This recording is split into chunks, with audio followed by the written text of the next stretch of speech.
આજે તો આપણે દૂધી કોફતાનું શાક બનાવવાનું હતું તો ગ્રેવી બનાવવા મૂકી દીધી અને એક બાજુ કોફતા બનીને તૈયાર થઈ ગયા હતા.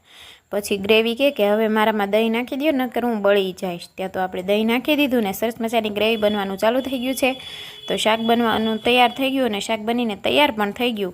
અને ત્યાં થોડીક વાર થઈને ત્યાં ફરમાઈશ હતી કે આજે મરચાંના ભજીયા પણ ખાવા છે, એટલે આપણે એ પણ તૈયારી કરી લીધી ને ભજીયા બનવા મૂકી પણ દીધા.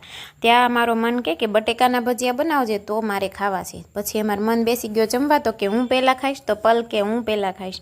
બેનભાઈ બેયમાં હરીફાઈ લાગી અને પછી પડી ગયું સાંજે તો અમારા બીજા મહેમાન બાકી રહી ગયા હતા, એ બધાય આવી ગયા હતા.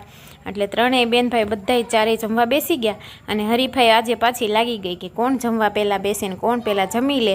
તો એમ અમારા માન્યતા બેનને બાકી રહી ગયા હતા, એટલે એ થોડાક બધા બહાર રહી ગયા હતા. અમારા મનભાઈ આવી ગયા કે મને ફિયા ખવડાવે તો જ મારે ખાવું છે, નહીં તો નથી ખાવું. એટલે ફિયા કે હાલ હું તને ખવડાવું. તો ભાઈ અમારા ફિયા પાસે લાડ લડવા બેસી ગયા છે અને ફિયા જમાડે છે ભાઈને. તો ભાઈને તો મજા છે હમણાં ફિયા છે. એટલે તો મોન મિની વ્લોગ જોવા માટે લાઈક શેર સબસ્ક્રાઈબ.